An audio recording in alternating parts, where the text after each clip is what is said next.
6, 5, 4, 3, 2, 1. Let's start right out. Hey, what happened?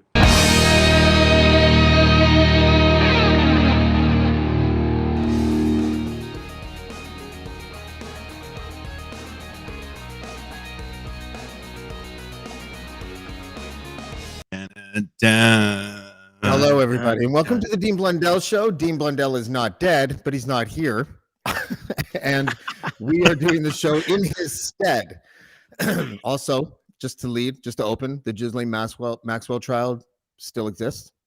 And that's all we have about that. So, Ryan, over to you. And Bondzee, what's up, buddy? Hey, guys, how are you? Bondzee coming live from the locker Look at room this. light. Oh, my God. You you found a symmetrical angle.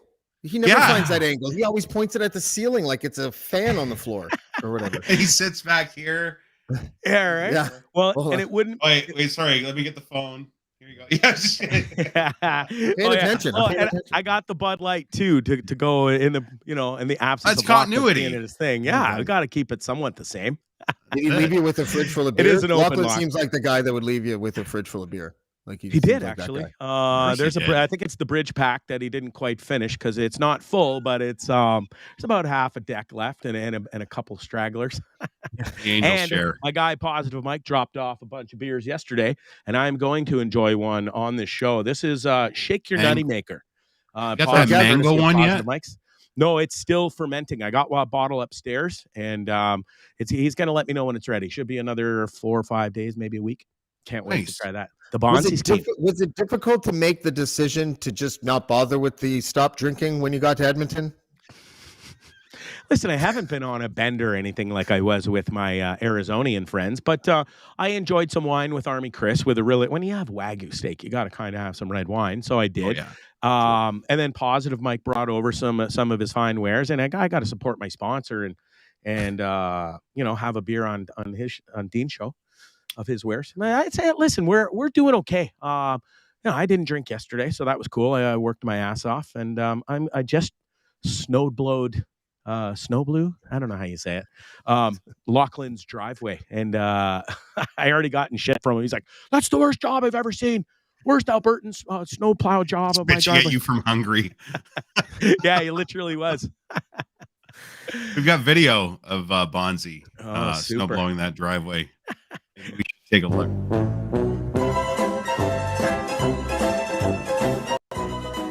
Ooh. Whoa. Oh, things powerful little beast it was. Yeah. Look at you skate. Yeah, it was super icy out. Right into the fucking wall. Boom. Look at you go. Oh, you didn't let go. Like, what are you doing? Well, you got to stop the things. You got to let them go, and then it just stops on a dime, right? Have you ever seen a snowblower before, that time? Bondzee? I think because of the wall. So listen, I haven't used a snowblower since 2015. I've been in Costa Rica or Nicaragua for every winter, and when I was home last winter, I didn't have a snowblower anymore. I had sold it, and so I only got to shovel. So yeah, that little thing owned me today, to say the least. Yeah.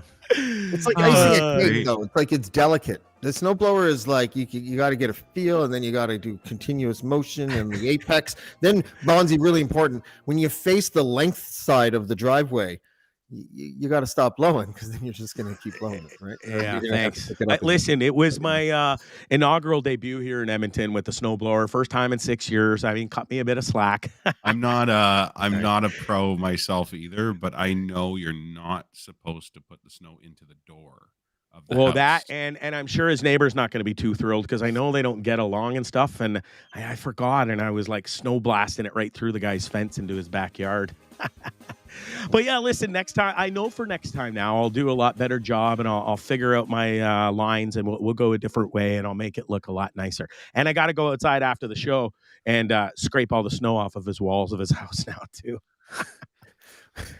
Super. Does that weaken the cement or something, or is that why? I don't know. It just doesn't look good. And Locke already yelled at me. He's like, "You put it all over my house and my fence. You're the worst snowblower ever." You should write his name. Like you should cock talk with Locke or something in snow on the wall. Yeah. Sure, Deb would love that. Well, Oh, we'll man. put it on the back of the house. It'll be fine. Yeah, I already did that too, so not to worry. Tucker How's had a everything else blast out going there, though. in Alberta there, pal? Yeah, well, besides being sick as a dog, I don't know if Hey, you you guys sound can like shit. tell. Yeah, I was pretty stuffed up. It started with a sore throat like 2 mornings ago. That sort of subsided, and now it's just like a little tickle cough here and there, and mostly just congested. Otherwise, I feel fine. Did you do a lot of blow with Army Chris? Is that what happened? No, I almost I'm said I just wish I saying. did, but no, I haven't touched that nasty stuff in a long time. Okay, good, Just good. enjoyed some wine, and maybe it's just the wine sniffles or something. I don't know. Wine sniffles. Yeah, those are a thing, aren't they? Yeah, Never heard they of are fucking now. wine sniffles. Oh, you've never had the wine sniffle? I've had No, the I've wine never had the- sniffles, but it was always because of cocaine. I've never had the St. Albert wine sniffles in my life. No. I have to say, Positive Mike, that's a nice beer. Shake your nutty maker. Look at him Delicious. just grifting all the free plugs on Dean's show. It's awesome, eh? Isn't that great? God bless him. Positive Mike must be. I was supposed to go to the Leafs game tonight. Leafs Oilers. Leafs are in town. I was really looking forward to that. I've never been to the Oilers arena, but being the decent human being that I am, will stay home because I am sick. And I did just get my negative COVID test back from Air Canada yesterday, or not? I guess Vancouver Airport, where I first got to Canada. So that turned out negative. So I'm pretty sure I don't have OMICRON or OMICRON or whatever you guys are. Bondzee. They'll What's the probably plan, put you in Bondzee? Bondzee variant. You never know. In what sense, bro? What's the plan now for you? Now that you're there, like I know you've got a wedding somewhere in February. You've In got BC plans on to the go see on the your island. parents. Like what's the plan while you're in Alberta? Like Locke's gone for 2 weeks, so you're gonna watch the house. But what happens after this? We're gonna hit Army Chris's for a little bit. He wants some help on a documentary that he's making for his podcast and stuff, and so I'm happy to stick around for a bit and help him with that. I still haven't made a final decision whether I will be here for New Year's Eve or not. Locke seems to think I'm going to fall in love with it here over the next 2 weeks. And he it looks real gorgeous out there. Yeah, right. I'm not sure where that was coming from, but he tends to think seems to think I'm gonna stay. He thinks I'm here for the long haul, which I can pretty much guarantee you that I'm not. I am looking forward to getting back to Ontario. Like I said, whether that's going to be New Year's Eve or sometime early in January, we're going home. We're going to Ontario. Got to see my folks. Get my car back on the road, and then we're going to take this show across Ontario for a bit. Going to come and visit you, Lindley. We're going to do some mushrooms with James up in Killaloo. Are you coming? Come and see Yeah, us, you bro, have to and come. do some shrooms. Why not? Yeah, you can come. You can Awesome. stay as long as you want. I have like a big house. You can, you have your own bedroom and shit. It'll be fun. You'll have a good time if you're here because it's actually. Yeah, fun. no, I definitely come. I got some friends in Pembroke as well that we'll stop in and see them. And listen, we're going to do a tripping with Bondzee across Ontario for a month or so. I've got a laundry list of people that want me to come and visit. New friends, old friends, people I've never met. So, and then of course, family and friends as well on that trip. So, and then February we're off to BC to the island to do the wedding, and then hopefully we're going skiing with Mercedes Nickel, who James just interviewed today. Folks, if you get a chance, I highly recommend you go see it. Yeah, it was really good. Thanks, Actually, she was really sweet. I didn't super sweet, like just such a really just nice girl. Like listening to her stories, it was like just like a normal. You don't think it's like an Olympian, somebody that's been so well decorated and so well known. I loved how she I loved how she's tough and and there's no doubt about that, and she's also really funny. So she's like, oh yeah, the doctor told me that I've been walking around with a bunch of broken ribs, and I just laughed in the doctor's face, and I was like, you're like a Navy SEAL. What the? But you're like a beautiful blonde girl, it's a weird juxtaposition kind of thing. And but she was really lovely. Like I got lucky, guys, to tell you the truth, because there's a couple of moments where I was like, if she doesn't laugh at this, it's going to look really bad. Yeah, the drug one kind of went off in the weeds at first because she had no idea what the hell you were talking. She didn't even know what meth was. No. That was my favorite part. Like, what's meth? I'm like, what's a speedball? James is just like, oh, it's this, and this. I don't know. I think I just mimicked a guy on meth. I think that's all I did. So good. From memory of seeing them in Parkdale. Melissa, I'll come and see you in Sudbury for sure. Yeah, if you want to meet the Bondzee, we're doing a whole tour of Ontario. I'm happy to meet as many fans and see as many friends and stuff as I can whilst we're on the road. We're going to take the whole month and just travel around and have some fun, meet new people, and just like I said, have fun with it. It's going to be great. You can go up and see Ryan Imgren is in Sudbury as well, actually. Is he really? Yeah. Yeah. I'd love to see Ryan. That guy, we are on completely different levels of smartness, let me tell you. A little bit. But that goes for all of us with Ryan. This is true. I understand we've got it's Tuesday and we started a thing around here it was the 2-minute drill with Ray Routh, our NFL blogger. Want to check out what Ray's got for us? Certainly do. All right. Guy's smart on his. My name is Ray and welcome to the 2-minute drill. Dean, your Buffalo Bills lost again. However, I'm going to defend your coach, Sean McDermott, a little bit. But let's start about that first half. The Tampa Bay Buccaneers, the defending Super Bowl champions, led by the GOAT, Tom Brady, take a 24-3 lead. Buffalo looks terrible. They don't hand the football off once in the first half. It's an NFL record, never been done before, and it looked like shit. I roasted Sean McDermott for 6 straight days heading into this game. I roasted him for 2 quarters, and then it was a completely different turn of events in the 3rd and 4th quarter. Suddenly, the Buffalo Bills were on fire. They started going after the Tampa Bay Buccaneers. The defense stopping Tom Brady. The offense scoring points. It was like, oh my gosh. I will say right now, Sean McDermott outcoached Bruce Arians. Tom Brady played selfish fucking football, throwing the football instead of running it when you're trying to run out the clock.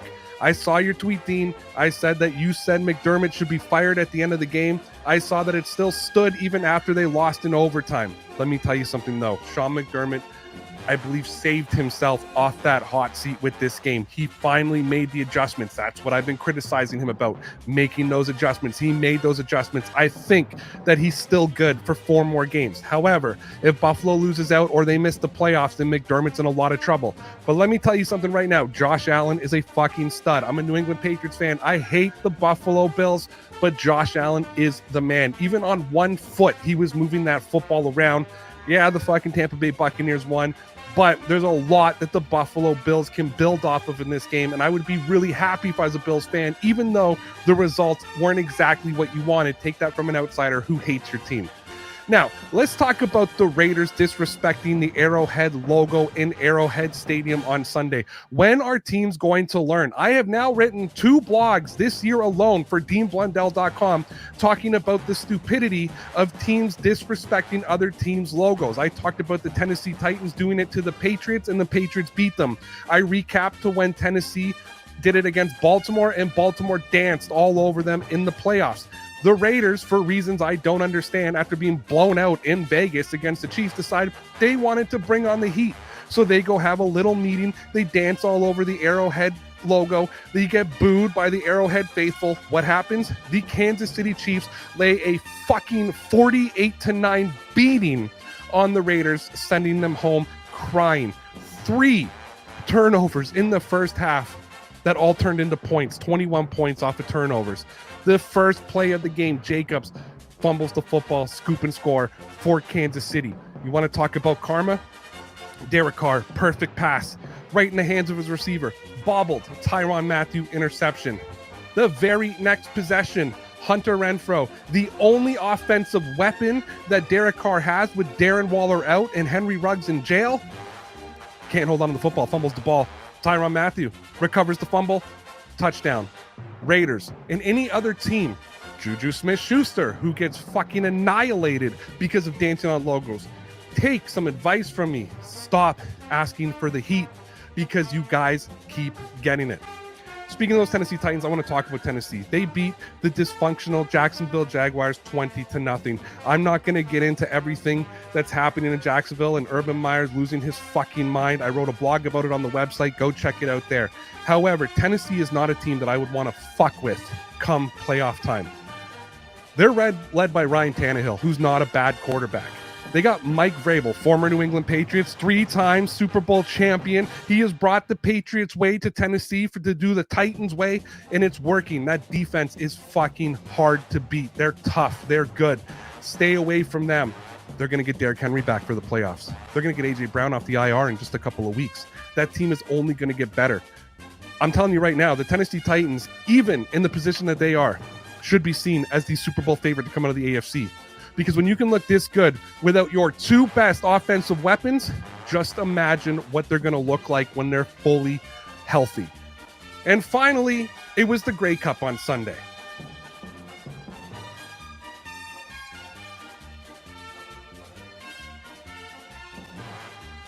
I haven't been this excited for a Grey Cup since the Rough Riders faced the Rough Riders. Dozens of people tuned in to watch the Winnipeg Blue Bombers defeat the Hamilton Tiger Cats 33-25 in overtime. Winnipeg quarterback Zach Collaros threw the beach ball-sized football all over the field, connecting with one of his 12 pass catchers 21 times for 2 touchdowns and 2 interceptions. The CFL season was one to remember. Teams won, teams lost, and still nobody explained to me why a summer football league was playing their championship outdoors in December. That was the funniest thing I've ever seen. Good for Ray. What That is was ending? gold. I was laughing my ass off the second he went to his phone. I was just wondering, like, what is he doing? Yeah. oh, that was so funny. Well done. Gold. Way to go, Well Ray. played. Well played, Ray. But yeah, check out Ray Routh. He's on the Dean Blundell Network with his own stuff here. It's great. So if you're an NFL nut, that's for you. Yeah, go check it out. Yeah. What do you got, Well- James? What are you drinking? Apple juice. Shocking. Dude, I wouldn't drink apple juice with booze in it. That's how much I I used to only drink dislike apple juice with booze in it. I Apple used to, juice? my drink, and it's, by the way, it's not like the pea colored apple juice. It's pressed apples. Okay. Oh, Like, pardon It's me. almost like cider. Yeah. Like, what is it? Flanders says if it's brown, if it's mellow and brown, you're in cider town. If it's clear and yellow, you got juice there, fella. Remember? Well, if we're gonna Missed get that all one. hoity-toity, Yeah. Oh, Oh, is it you're a Mr. sniffer? Fancy pants. That's a I sniffer. heard you. This is why I brought it, because I heard you and Mike talking about snifters on your I've show. only heard the expression my whole life, and I never knew what it was. And then for a second, when I used to watch Frasier, because the writing was really good on Frasier, they had those little tiny little glasses where you felt like if you could have went like this, it was like a bell. Yeah. Then I thought that was a snifter, and I just never No. looked it up. And you know Those what? were- Bullard those could be were- wrong. I bet you if I look it up right now, it's probably not Those were even little that. sherry glasses that Frasier used to have. Right. I know that's what they drank, Sherry. but yeah. But yeah, this is a snifter, and yeah, I thought I'd bring it on. Well, that's- Because Well, you only thank get you. a sniff of alcohol in that size of glass. Is that why it's a snifter? that's it. You can I don't know. The origins and must be. you're supposed to hold it so you can warm the drink in I your gotcha. hand, so. You were holding it delicately the other way. That almost looked like could have been disastrous real quick if you're holding This it like with my big fucking sausage fingers. You're right. Like if you twirl it like in a cocktail There goes- umbrella. Yeah, there see goes you the- later. So fuck you, James. You know what? Listen, You're a piece Ryan, of fucking shit. We were going to talk Um, about this, but and by the way, Bondzee, you're kind of the cause of this. I don't know if you Yeah, heard. you're you're a cocksucker, Bonzi. Yeah. Sorry, is what there did I a do? baseball cap that should be on that head? Yeah, because Like, that's what are you pretty doing? fucking blatant. Yeah. It's just So, So, yeah, but- no, I put. But by the booze way, in. that look, you did make the background look a lot better, Bondzee. Thank you, pal. Good. Yeah. I'm not a hat wearing guy on the show anymore with the headphones and I don't know. I'll wear it on my next show for my boy. Lachlan's so big that if you put a hat on right now and angled it up like he does, you would look like the Danny DeVito to his Arnold Schwarzenegger in Twins. Twins. Anybody load that picture in with a picture? Oh, when he yeah, met with him Locke? and, I look like a Smurf, and he looks like Gargamel. No, I'm I probably don't know. shorter than you, Bondzee. Yeah, I don't know. I'm like I'm legit 5'8". I'm not that goddamn short. Oh, I mean, it's kind of 5'6". short, but I'm it's 2 inches shorter than you. Don't worry, it's fine. Wow, I walk like all I'm right. 10 feet tall, but I am 5'6". Like I even joked with Really? Lachlan. I might even be on my tiptoes in that picture too, oddly enough, because I was like, "Fuck, you're a big dude." All So my I'm not friends sure if growing up- Army Chris snapped the picture before or after I got on my tiptoes in that picture. Probably after, and I'm still that short. I know that feeling. If you guys were ever to walk with me in Toronto, you'd be like, why is dude walking so fucking fast? Like I walk Why are like his the Benny little Hill legs- speed. That's how I walk in Toronto. I'm like, I'm just gotta get the fucking point A to point B. I just gotta go over here. And if I go on the fucking bike lane here, I don't have to wait for those people over there. And Dundas and Spadina, look out, the smell's gonna hit you right now. Boop, boop. Like I was that guy. I lived there for so long that I didn't want to walk and take it all in. Like I just You fucking know how to went. weave. You And know I how to had an weave your mob. advantage because everybody I grew up with was Lachlan's height. Every one of my True. friends was There it 6'2" to is. 6'5". All of them. You know, look at that. Yeah, I'm pretty sure I'm on my tiptoes there, He's to got be an honest. entire big German head on you. Like Yeah. that's quite the. And you went difference. for the bad boy furniture sweater in lieu of Mel Lastman's death, which I like.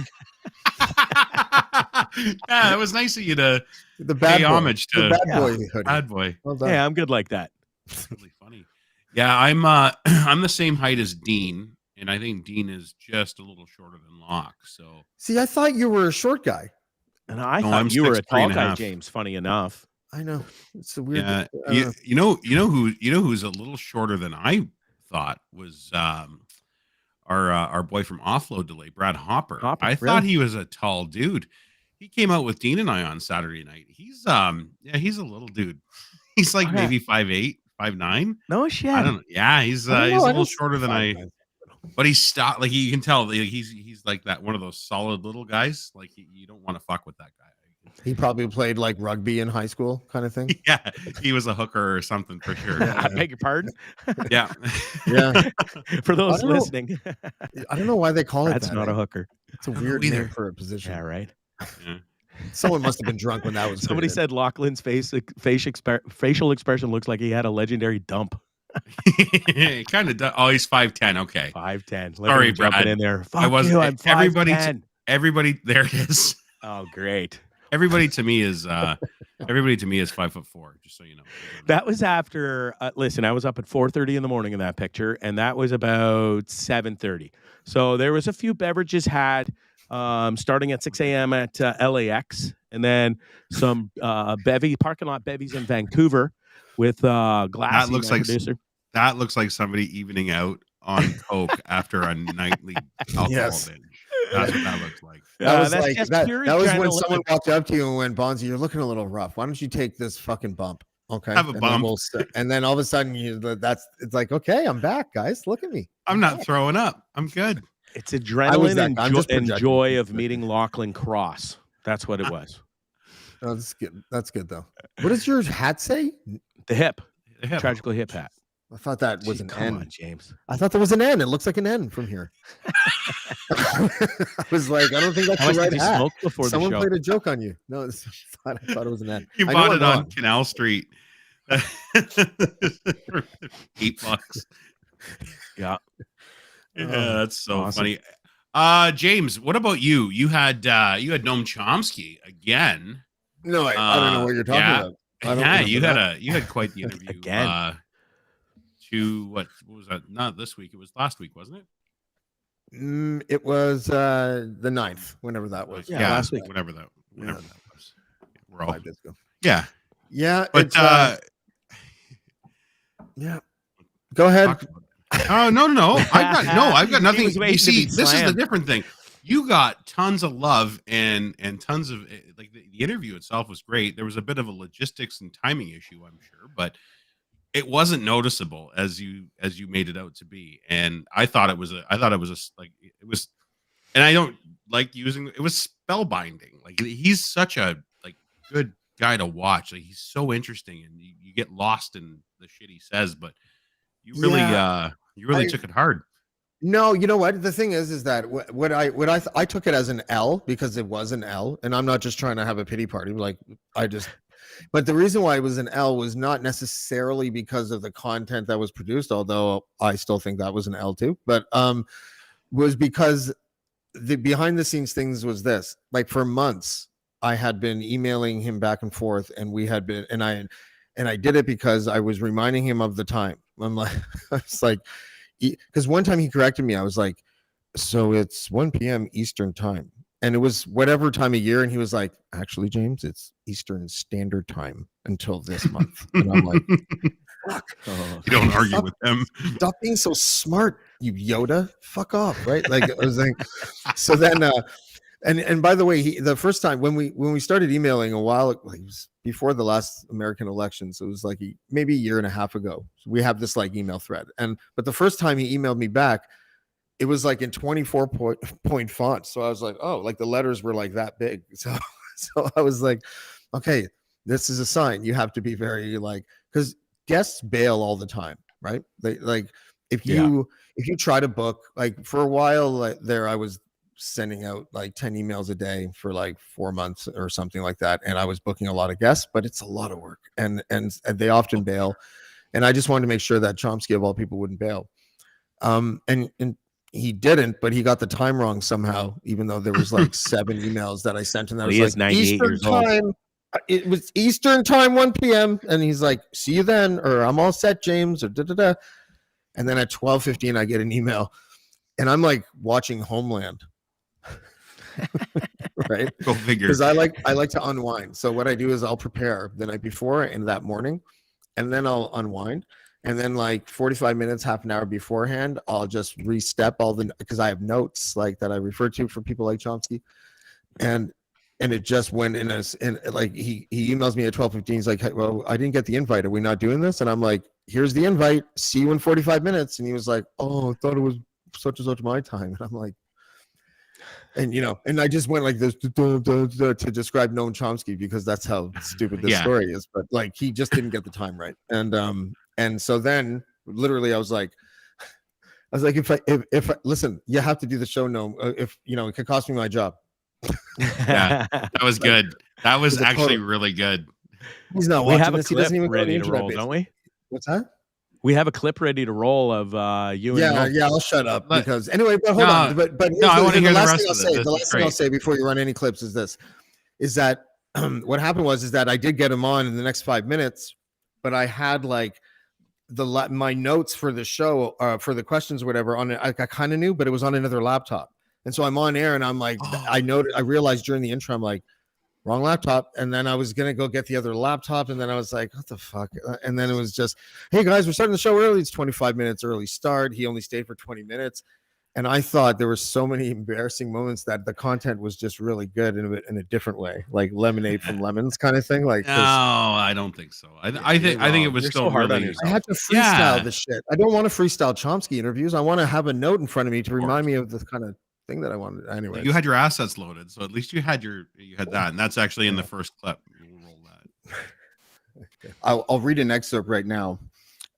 With respect to the responsibility of intellectuals, there are still other equally disturbing questions. Intellectuals are in a position to expose the lies of governments, to analyze actions according to their causes and motives, and often hidden intentions. In the Western world, at least, they have the power that comes from political liberty, from access to information and freedom of expression. For a privileged minority, Western democracy provides the leisure, the facilities, and the training to seek the truth lying hidden behind the veil of distortion and misrepresentation, ideology, and class interest, through which the events of current history are presented to us. The responsibilities of intellectuals then are much deeper than what MacDonald, you're referring to Dwight MacDonald, calls the responsibility of people given the unique privileges that intellectuals enjoy. I read that, and the very first thought that came to mind was, that could have been written yesterday. You can hear your asshole tightening. There, you can hear it. Just think you're doing. You gotta this. let it play. You gotta let it play because he's so funny at the end. What? Just I don't know if it goes the whole way, Chris, but like, I think we cut it before he actually said. What? Oh yeah, okay, yeah. So it's, he does this long pause, and then he's like, "Sorry." You want me to say the whole thing again? Or He just did have a birthday, right, James? How old is he? he's 93 now. He just turned 93 2 days before that interview, actually. Wow. Yeah. So he's like, but that could just have been an internet thing. Like I'm kind of being an ageist by saying it's because he's an old kook. Like I wasn't saying that, obviously, but it was just because it went. That's what Bondzie's saying. It was like a I Seinfeld never said episode that. for me. Because it was like, okay, I'm going to say this long thing that he wrote 55 years ago. And he's going to be impressed that maybe I'm bringing it up in a today context. So this should be a good way. If he's generous with his answer, this should be good. And he's like, I'm sorry, what? After like Who reading the who whole wrote that? thing. And That like, was pretty good. Who wrote it? Who wrote that? Yeah, imagine that. Yeah. that sounded okay. Imagine you argued with it. I don't know what this person was thinking. So you only ended up getting what, 20 minutes or half an hour with him, or I don't even know because I haven't watched it. Like I had to watch it for clips today that's the most I've done. Like I kind of Is he remember that where busy? they were. What's that? Is he that busy that he can only give you 20 minutes, or that's? Did you not hear the whole probably- story? We started late, because he thought that we were starting at 12 when it was supposed I to be 1. understand. Well, so he must have had other commitments or something, I guess. pills Yeah. and naps. So he thought he was going to give me an hour, but from 12 to 1, whereas I thought he was going to give me 1 to 2. So because that's what I said to him 7 times. No, 7 times. No. Anyways, He's watching right now. For sure. I'm like mad at Noam Chomsky for some reason. You get do you still get intimidated by him? Like, I'd be shitting bricks if I had him. I wasn't intimidated in either interview. I was more or less, I take it on personally. So I was more or less worried about myself. I look at it like that because I don't get nervous in front of people. And so I already know that he's far smarter than me. And he has like various expertise that I can't even talk about competently. So I'd rather just serve him up a subject and let him pontificate and then serve him up another subject. I'm not going to sit there and fucking argue with Noam Chomsky. You remember that Evan Solomon interview from like 25 years ago or whatever it was, 20 years ago? And Solomon brought up Israel in the context of being a state that, has a heavy hand militarily or something like that. I don't know what it was. And Chomsky just fed him his own asshole for like 15 minutes. And I was just like, that's never going to be me ever. Yeah. You know? That was good though. I thought it was great. I thought the content was great. The first year, both interviews were fantastic. And I know you're Well, thanks. That's nice to hear. This second one was good for just different reasons. just for content, for clips, and Yeah. laughing at James. There was a dog barking at one point, and usually I can make something out of those things. Instead, I was like, that sounds either like a chihuahua. Like, I don't know what I'm saying. I'm like, so a dog barks, and all I hear is, or a border like, collie or a chihuahua, I believe. no, and you I'm said. like, that Yeah. sounds like it could be either a chihuahua or a border terrier. No, and A he's border like, terrier. That was. yes. So, anyways, the geopolitical situation, James. And I'm just like, fuck. I'm like, I don't have time. You want for your nothing to shit, do with it. James. Yeah. yeah. But the best was the end. The best was the end of the interview, I think. Yeah, I I think we have. Well, we've got that queued up too. Let's take a look. Right now, I'm going to have to. Yeah, that's okay. Mr. Professor Chomsky, thank you for joining us. And I bet you any money your dog really loves Glenn. Okay. I'll Have a give good the day. dog regards. Thank you very much. Have a great day. Thank you. That was Professor Chomsky. And once again, I'd like to just say to our audience that, we had a schedule that we wanted to adhere to, and it just didn't work out. And that's fine. Mr. Chomsky's trying to figure out how to hang up on me. I'll hang up on you. Try my best. And then I couldn't hang up on him. Because my computer was malfunctioning. I think I've been hacked, Noam. What? You actually look My concerned. cursor won't allow me to hang up on you. Hold on. We'll get there. What'd you do, Noam? I know. Let's see if we. You're an asset. We already know. It's the greatest. The Israeli army. Does That his whole facial time? expression ever change? No. No, you could tell him his Almost house there. is on fire. He's fucking- Guys, you should see. My computer died earlier, 2 days ago, and now my cursor won't allow me to land on. There you go. He's gone. There we go. Yeah, Perfect ending. rushed to a fucked interview up interview. with people that you love. I don't know what to say about that. Yeah. It was Actually, I gold, do know what bud. to say I about loved that. it. now No, you do. It was what it was, but I don't know. I don't care. I'm not going to lose sleep over it. But it just that's not the way I wanted it to go. Let's put it that way. It was great. I don't Yeah. know. I think you're too hard on yourself. I think it was great. You The are. Bullard And interview sometimes was things far just better than don't go the way they're supposed to go, and it takes a right when he should have went left, and it ends up still being good content overall. And I thought that was great. Well, thanks. You mentioned Bullard, and is he doing anything like podcasty? Because he keeps saying things that he's on people's podcasts. He's getting signed by this podcast. He's doing this but then I never find him anywhere. Is he doing anything now or no?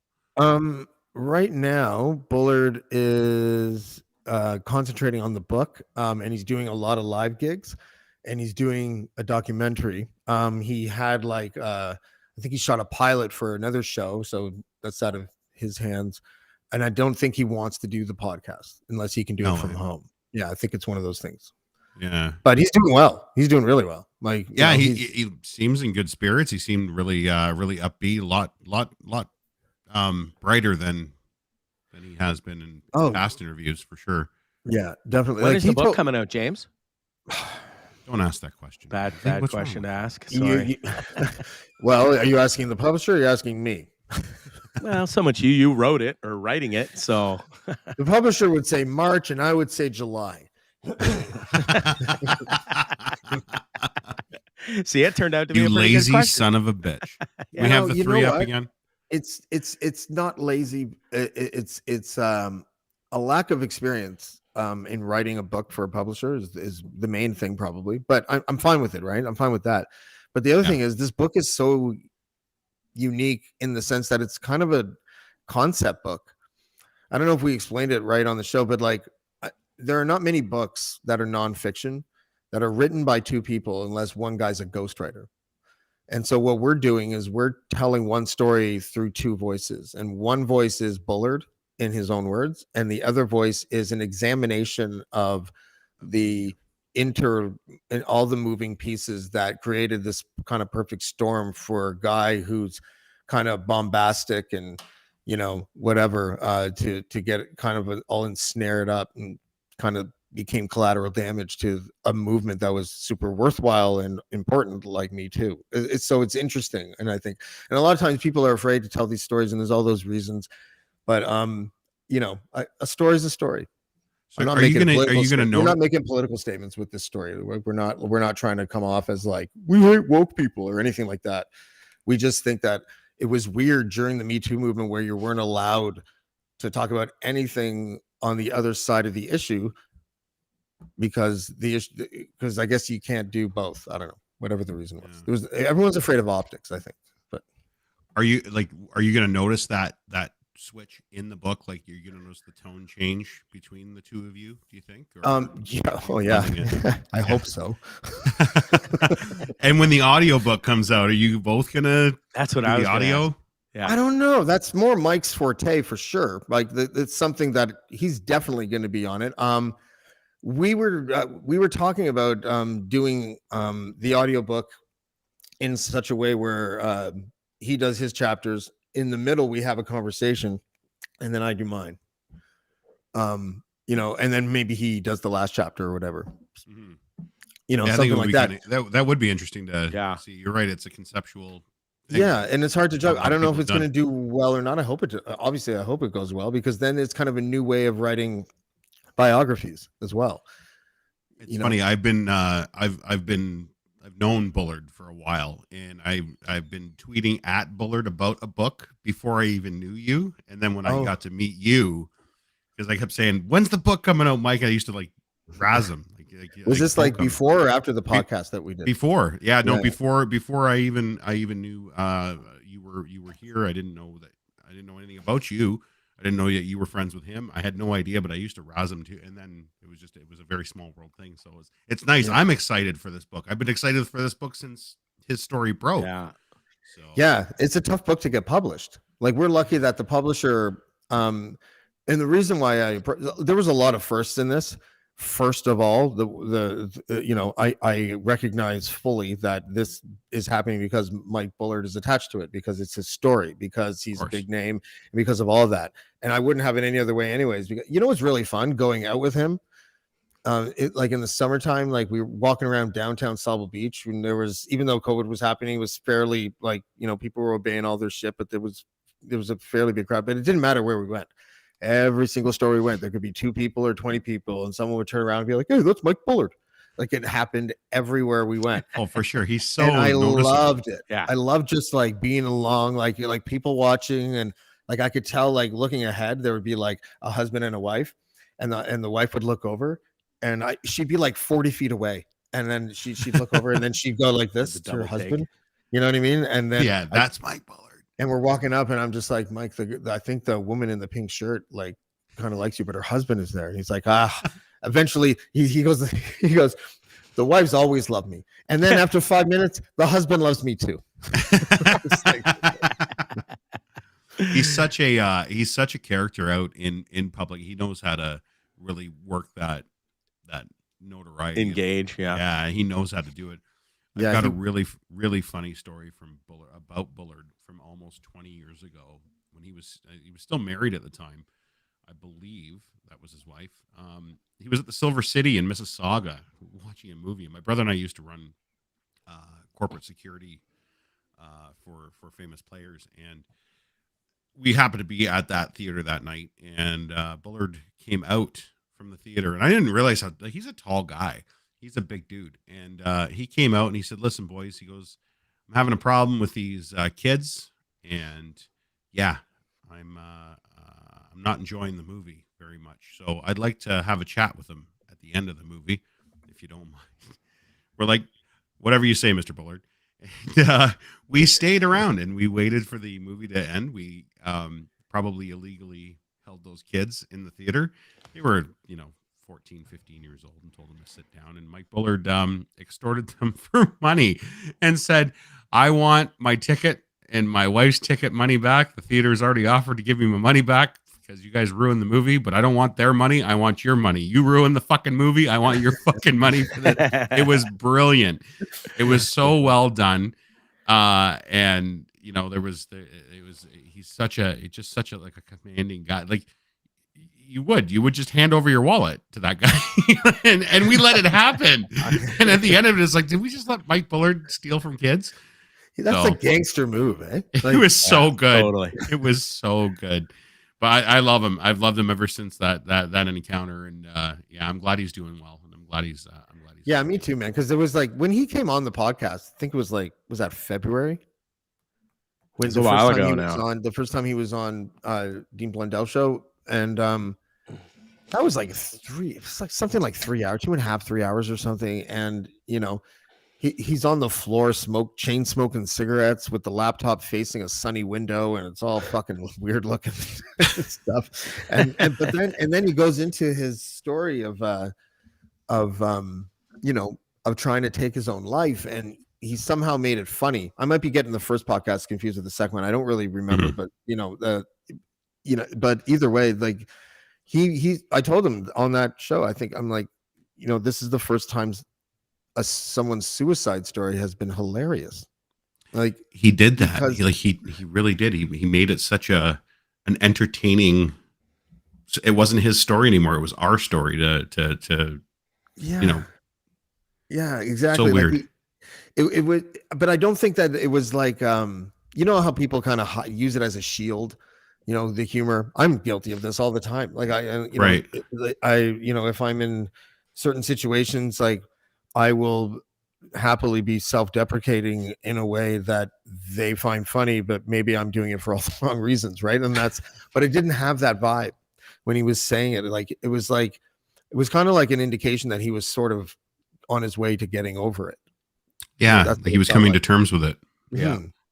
Yeah, no, it was quite the story. We skipped over something though. Was the end of your Chomsky interview, and I'm sorry, I totally took us off track with the Bullard thing. Oh, that's okay. All good. You want to talk about this about how you vamped for 30 minutes or 35 minutes at the end of your interview and ended up crying on your own podcast? I didn't cry. There was no. You said you were about to. Yeah, no, I was lying. No, we're gonna have to check in on James hourly after this podcast. That's right. Well, there was a lot check. of emotions happening, guys. I mean, like there was the emotion of like fuck. There was that one, right? A lot of thrust behind fuck.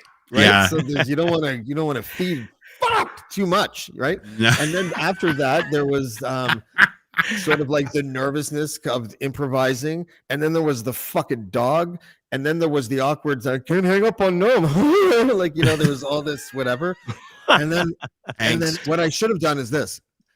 As soon as I got the hang up button, I should have went like this. thank you for watching Blackballed. I'm going to go kill myself now and then hang up or something, right? Like, make it fun for the kids at least, right?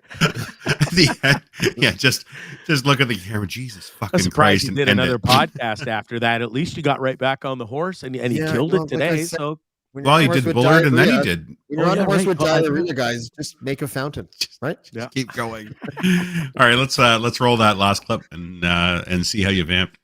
Dean Blundell before the show that one of my favorite moments from a podcast that he did yesterday with Lachlan Cross and James P. White and Bondzee was when Lachlan started to talk about a story about a homeless person, and I might get some of this wrong, but how this homeless person, and by the way, Lachlan, I was telling Dean, he told this story so beautifully that I was almost choked up. I'm almost choked up just recalling it because, first of all, Lachlan's face is very earnest. He's a beautiful man. He really is. And he was telling a story about a homeless person who, instead of some guy giving him $20, he gave him a little place to stay in his restaurant, like a room and a cot or something. And he's like, wash dishes and you can have, I think it was room and board. And I guess that was a long time ago. And now that person has a trade and has a job and has a family and has a house. And he was saying to Lachlan that he couldn't imagine himself being where he is today if it wasn't for that act of kindness, which helped him a lot more than $20. So when I think of what Chomsky's been doing for 60 years, at least 70 years, really, but let's, since the early 1960s,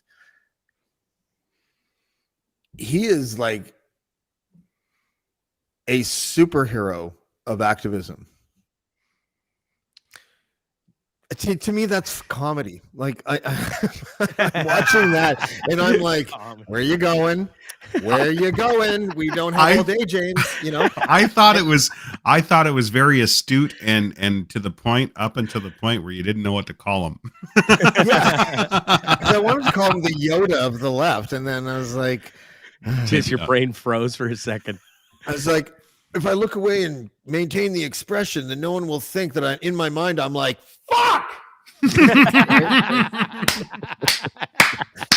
Oh, that's fucking funny. That's so good. So, well, I thought it was great. Good job. Thank you for putting it out, and thank you for letting us watch it and leaving it up, even though I'm pretty sure you were on the fence about taking it down. I know. No, I was never ever going to take. I thought you said you were contemplating not leaving it up. If I said that, then it was just like a momentary thing. Deep down inside, I know I'll never take anything down. Like, oh yeah, it would have to be like, like a Tubin thing, like where I'm jerking off. And not even because of jerking off, but just in case they see a reflection of what it is that I'm watching. Fuck that. Yeah. I think of like our first podcast that we did, like when I was with Ashley, like when we first started doing this, and just how hacky and jokey it was, and like how it's developed until this. I get douche chills now if I listen to like the first like 5 or 6 episodes of this podcast of ours. But now I'm happy. I'm comfortable with where we are. But you got to start somewhere, right? So. Yeah. Oh yeah. Like, I mean, it's fine. Like, I don't want to be, what bothers me about podcasting? The volume part of it. I don't like it that like the most successful ones seem to have like, their collection of episodes is like gigantic and quantity over quality. Yeah. That's what it feels. Yeah. And maybe I'm just projecting my own abilities, but 5 days a week doing a podcast. If the podcast is guest driven, I don't think I could do it unless I had like a staff. Like I couldn't do that. Yeah. You brought it up earlier. Getting guests is one of the hardest things to do when you have a podcast or in a live show. It's why, and then if you do get them, like you said, James, half the time, well, I wouldn't say half the time, but a lot do bail or something comes up, and it's one of the hardest parts of doing a podcast with guests for sure. See, what we do here, I think, is a little different because it's more of an ensemble. Even when there's no guests, we're just like a regular cast of characters of Dean Blundell and a Lachlan Cross and a couple of nobodies. You know what I mean? Like that's kind of what we are, and it works. it doesn't mean we have to have a big name on every day. So that's why that 5-day-a-week thing works here. Yeah. But you're right. I don't think like if you're fucking, can you imagine fucking chasing that? Like that would be a Well, I nightmare. could because I did for a little bit, but not for my show, but for Dean's show, and it wasn't like, it wasn't really like my job to do it. I was happy to do it, like I wanted to do it, and I also what we wanted all to see what the work would be like. Yeah. Right. And so I was getting half decent guests, like I was like, they were consistent, I was getting the Jonathan Kay, and like I know he won't have him on again, but that Nathan Erskine Smith, and and Maxime Bernier, and like there was a line of guests that I was getting on a regular basis, and it was working out really well. And then as soon as the book deal happened, I was like, fuck, I can't do this anymore. Like I just it's too much. Yeah. like 20 hours a week, Yeah. Plate can get full. No, I think it's it's one thing that's intimidated me, and that's why we've always just kept it, Ashley and I, doing like deep dives into other shit where we don't need to talk to other people. At least we have each other to bounce it off of. Yeah. It does make it easier when you have a co-host or an ensemble of co-hosts to do it that way. But if I was just sitting here by myself talking, I'd feel like an asshole. Because who the fuck am I? You know what I mean? Like, why does anybody want to listen to me? Yeah. Luckily, I am an asshole, and I have done a couple of those podcasts. you have, but you know what? You've done really good ones. You're the only you're the only person that's ever posed a quasi conspiracy theory about COVID that I actually bought into and actually really stuck with me. So we should talk about one, right? We should talk about that one day. And that turned out to be true. Well, we could talk about it now. How long have we been on? What time is it? Another hour or 3 hours? We've only been on for 51 minutes. Come on, we can do better than that. But no, but it's a current topic, and it's not really a conspiracy anymore. I don't think. I don't think so either. Yeah, but the real conspiracy. You know why? Because Jon Stewart says it's not a conspiracy. So. Well, you want to hear awkward interview that ties into that. One of the first interviews I did as a podcast for Dean was me interviewing General Spalding, who was like a member of the Joint Chiefs of Staff, and he was like he's a defense advisor for Trump and all that stuff. And it was February 2020. And I was interviewing him, and you can just hear the vape pen the whole time. It was an audio interview. So all you hear is like, yeah, exactly. Like like a bong. And then this. Right? While you were learning mic control. Yeah. But we were talking, but we were talking about the lab leak. Sorry, that's kind of an interesting segue. But we were talking about the lab leak theory in February of 2020. And so he was the first person that I even heard it from, right? And so it was February. Maybe I had heard it, but in passing or something. But he was the first person I had talked to about it. And then I started looking it up that day, and I was like, okay, well, and it's right at that first step always where I'm just like, this doesn't make sense. Why we don't want to know? Why wouldn't we want to investigate this? And then racist, you fucking hate the Chinese, man. You fucking hate them. I know. That's why you're saying it. And it's just like, oh dear. It's the media were doing that, like because of Trump. Because Trump is a racist, and he was saying Wuhan flu and shit. Like, but so is CNN. But you're not allowed to talk about that either. What the fuck? No, right? Like, No, but even if there's truth in it, because of the way it was spun, people were out beating up Chinese people on the street or anybody that looked of Asian descent. Yeah, because of the shit that was being spewed. Yeah, exactly. So you're right. So everybody's afraid, I guess, at that point to look into or look further down that hole to see if there was any validity to it, right? And the lab leak actually would have been better for the Chinese, I think, in a lot of ways, because if I'm an American citizen, I can understand a foreign government doing something nefarious. But now I'm just imagining that Chinese people, and I'm not saying this, I'm saying some Americans are saying this, that I'm imagining dirty Chinese people eating exotic animals and spreading its fucking disease because they eat exotic animals in these fucking filthy markets. Like that to There's me the clip. You know, there's the clip for the day. Yeah, no, you're right. And because then the focus gets funneled into, at least there's a blame point. It's not an entire blanket. It's being blamed on a government or on some rogue fucking weirdo scientist, like some sort of sci-fi movie kind of thing. And this is where we're going to find out. I don't think so either. I don't think we'll ever find out the God's. What do you mean? All the conspiracy because those people are probably dead that would know. What's Well, that, the- Bondzee? The conspiracy theorists already answered. They know where it came from. Do Yeah, they? of course. What did they say? It came from they're the Christine last- Elliott's house. Yeah, right. Did you see that? Oh my so god. so in case you didn't, in case people listening or watching don't know, protesters, what, domestic protesters. I'll give you. That's how far I'll go. I'm not fucking saying a word. I'm not either on that one. Gathered outside of Christine. You motherfucker, you have no fucking right to Bondzee, fucking call fuck them you. something Yeah. stupid like that. How And dare you, Bondzee, James. take your fucking bald head and your fucking Lachlan Cross fucking background and get the fuck out of here. Jesus fucking Christ. What are you? Some So- sort of amazing Anyway. person? Yeah. I love Bondzee. I think he's great. I'm so glad that I got to see him. And I'm glad you're starting to feel a little better than you were this morning. Yeah, I definitely am, and hopefully I'm looking a little better too. Getting some color back, and I had a good day. I went out and got some, not vitamin D, just freezing coldness, and covered in snow. But I had a banana today and a nice peanut butter and jam toast, one piece, and feeling better. Should we let him in on it? Yeah, we have to. I don't know now, what the hell because you're We talking kinda about. have Just to. trying The roll. replay is going to be really uncomfortable to watch. I was gonna say, people are like, what the fuck? Why are they yelling at him? Yeah. So while you We weren't have here, Fight Cam. Let's show them how Fight Cam works. okay. So this is how Fight Cam works. Whenever you see this, You fucking fuck- what are you, some sort of sick fucking Look at his old stupid maniac? fucking glasses. Like, look at Jesus the those fucking $2 Christ, fucking Shoppers Drug Mart readers he's got on his Like stupid Lachlan fucking melted on head. someone's What a forehead. fucking What the loser. fuck? Jesus fucking Christ. James, On- eyebrows don't even So, yeah. match. Fine, Now, Okay. fine. Fight Cam is over. so we came up with this while you weren't in the green room, and Thank we said we're going to go through the entire show and not tell you about it until the end. It I started, was wondering what it the hell started was off as going on there cable for a news. second. I'm not gonna lie. Was that James when you said in the chats earlier, or DMs, you said, "I've got a brilliant idea," and then Oh, you you're gonna failed have to be to more elaborate specific. on that? You're gonna have to Yeah, be more no, specific. James has like 8 or 9 brilliant ideas every Oh, day. okay, that I he know, tells us it's in the James. chat. It's a lot of so. guys. I have hash for breakfast. That's all it is. Speaking of Thanks for making me intellectual, look it's stupid, by the way. super intellectual. Let's take it down a little bit and talk about Jeopardy and the answers that you get from the intellectuals on Jeopardy. We've got. I don't even know how to open this. James, do you have any sort of opener for this? Okay. I have an opener for this.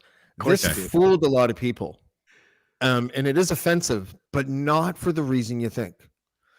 It's offensive because someone saw a video that was 2 seconds longer than this, and they cut it those 2 seconds and made the context seem like we had normalized as a society the consensual sex with kids, and what it really was something else. In life for 400, please. In common law, the age of this, signaling adulthood, is presumed to be 14 in boys and 12 in girls. Tom? What is the age of consent? So that hits the internet, and everyone is just like, "Oh my god, is that what it is?" That hits wrong. Yeah, It just does, though. it does. I mean, it's not cleverly edited. It's stopped early. Yeah. I guess, but Because it I is would have kind of. loved to have heard Buddy's response to that, because he's always a quick wit. In life for 400, please. In common law, the age of this, signaling adulthood, is presumed to be 14 in boys and 12 in girls. Tom? What is the age of consent? For the actual answer is puberty. Oh, Yeah, I thought it was of course drinking age. Shit, sorry, no. 12 and 14. Yeah. I had to look it up. I'm not lying. I was like, that's funny in a way, because we just talked about this on a couple weeks ago on the Dean Blundell show. Ryan, I think both of you guys were there when we were talking about how it looks like society has been built by pedophiles. So that is the underpinning of my thinking. So like powerful men are pedophiles. That's sort of how I feel, right? Like, Yeah. a lot of times. And so I'm watching this Jeopardy thing. So obviously the first thing that comes into my mind is like, yeah, they said it was common law, right? English common law. Yeah. Where the old pedophiles always were. Yeah. Probably. It's probably age of consent. So I looked it up and it was puberty. I was like, phew. Yeah, that was. I didn't know what to say. I was like, why would your brain go there? Like, Did that you just get it seems- right away, Ryan, or did you have to look it up too? Or did you? No, just it's puberty. Yeah, I just I thought didn't about my get it own this morning childhood. when and- Dean showed the clip, and I had to think about it for a minute, and we laughed about it and stuff. And then when you played it again, the first time, I was like, of course, puberty.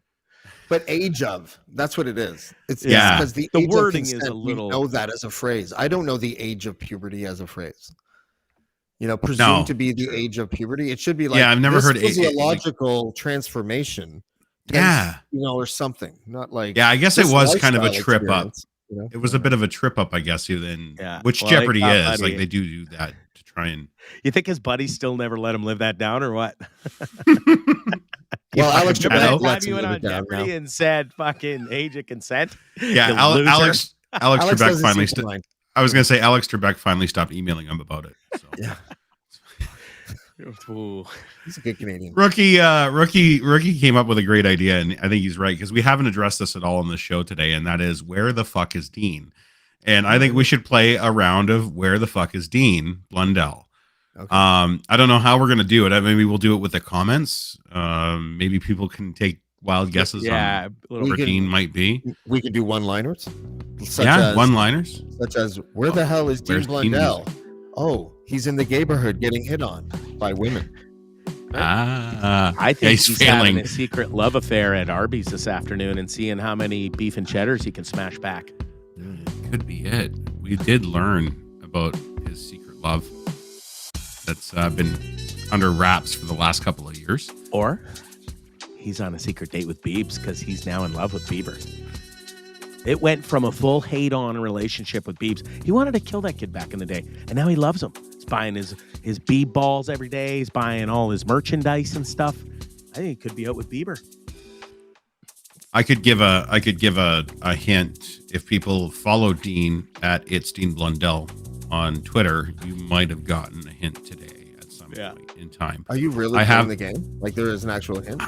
I know. We didn't have anything planned, but I guess we can kind of vamp a game out of this. All right, let's invent a game out of it. So Melissa says doctor's office. Yeah. Maybe after Brad Hopper says he's on the 407, cleaning up Brad's mess from Saturday, possibly. moving in with. or what? No, that. Oh, that's right. Nice. Yeah. Did you see that? I sent him a picture of a U-Haul, a GIF of a U-Haul today. I was going to make the U-Haul lesbian joke yesterday with Lou on the show, but I didn't. Did you do it on the show? 'Cause I Trevor did that Dunn. one. Yeah, I remember that was the last time she was. I was gonna do like a super callback from that show into yesterday's show, but I didn't know if it would go over so well. So Oh, you should have put James in a pig pen or something, and maybe that would have went over a bit better. look at these DJing a dance party at Christine Elliott's house. Isn't it really? He went to find his boyfriend in Budapest. That's right. He misses Locke. That's awesome. Trevor Dunn with the killer one. Yeah. He had an accident during his alone time. Oh man. I'm going to Good say one. you're all right.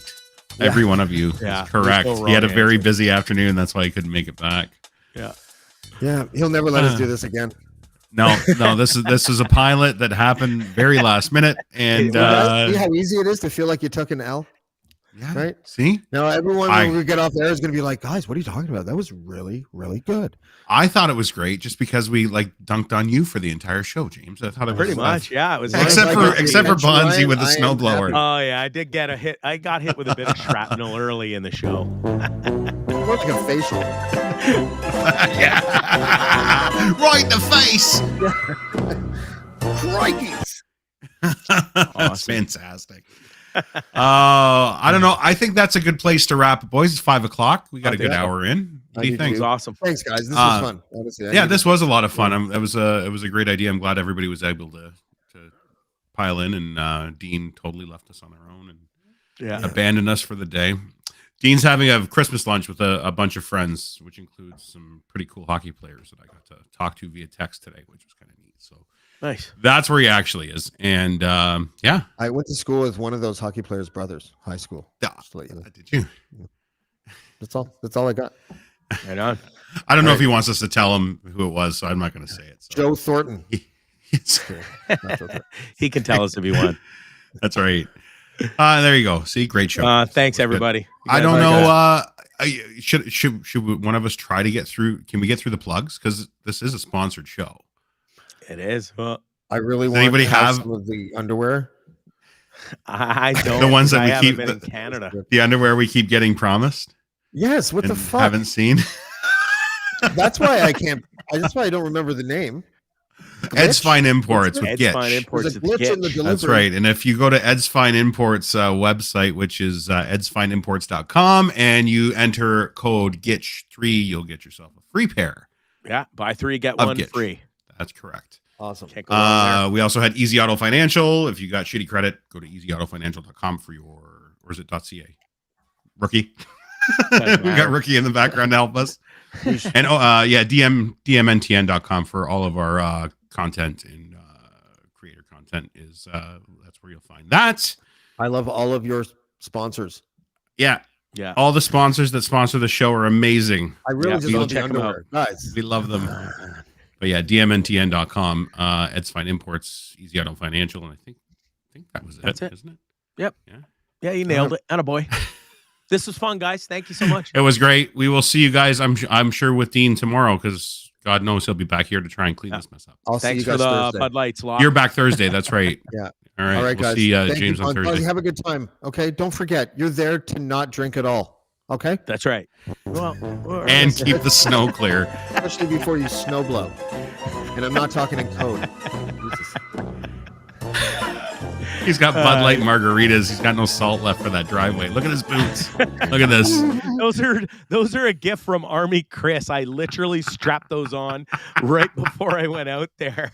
You're a charity case. Do they use sand or salt in Edmonton? They use salt, and Locke did salt just a pathway to walk from kind get of the his front beer. to the back. And he did. He did that to get his beer from the garage to the Exactly, to the dude. And then the house. You rest don't of get it, a garage. You just put it it outside the literally sliding is- door. That's you can skate down Laughlin's Road on a pair of skates. Shit. Still, yeah, it's crazy here right now. You should call the mayor. You should start making complaints on behalf of your God. residents. Oh my God. Yeah. Say you're the homeowner at whatever the address is. Call I almost gave it out on bylaw. the Days air. of protest. Call, Drive down call- to the market in that neighborhood like that. get signs for the lawn. Invite over Chris Sky. Could you imagine if I Have had Chris on the next Sky show. That's at what you're Lockhouse? supposed to do. live Have him from in the Lockhouse, basement. it's me and my buddy Chris Sky? Have him co-host right where you're sitting. That would be That's hilarious. what I was thinking. Yeah. Fucking Could you imagine? All right, wasn't my idea, Lachlan, clearly. All right, boys. We'll see you. We'll see you tomorrow. Yeah, you bet. Take care, boys. All right.